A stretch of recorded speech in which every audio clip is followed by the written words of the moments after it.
Alright, so this is, as you can see, my little panels that I painted. They look pretty badass. They're pretty much the same color as the truck. They're a little bit more of a blue tint, but they look nice.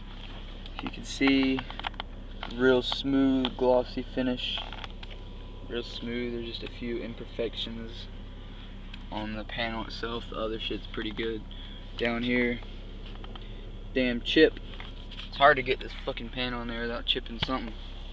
There's another chip, but at least they're in spots where you can't notice it. That the paint wasn't all the way dry and it rubbed against this, but it's all in spots you can't even fucking tell.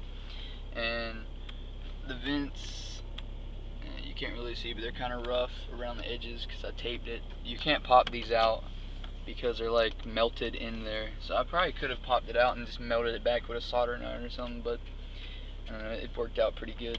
And then I painted the trim around this vent. I was thinking about doing the whole glove box, but I don't know, that's kind of weird. I did the trim around this vent. There's another vent like that right there, but it doesn't have a trim, so didn't paint that. I was thinking about doing the ashtray, maybe these little things, but I don't know, maybe a little cheesy looking.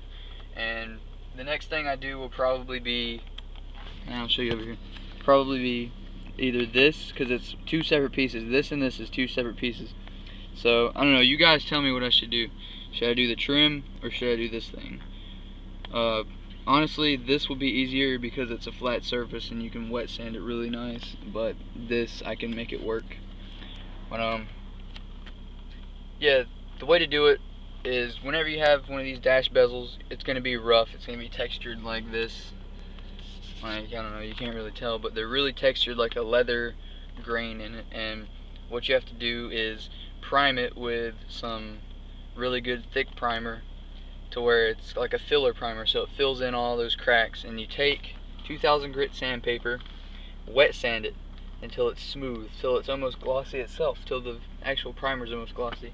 And then you want to put a couple coats of paint all over it, and make sure you don't like slap it on there, else it'll run and crack and shit. So just let it all dry properly. And then after you get the paint on, wet sand the paint a little bit, make sure all the imperfections are out that you don't want. Then throw tons of coats of clear coat, like at least 4. And then after you do that, you want to wet sand the clear coat down until there's no orange peel. And that's how you get it to appear glossy like this. If you just paint it and then put clear coat, it's not going to do that. It's just going to be like a dull, kind of glossy, not really finish. So that's my little tips on how to paint this, and hope you guys enjoyed. 95 S10 looks pretty badass, I think.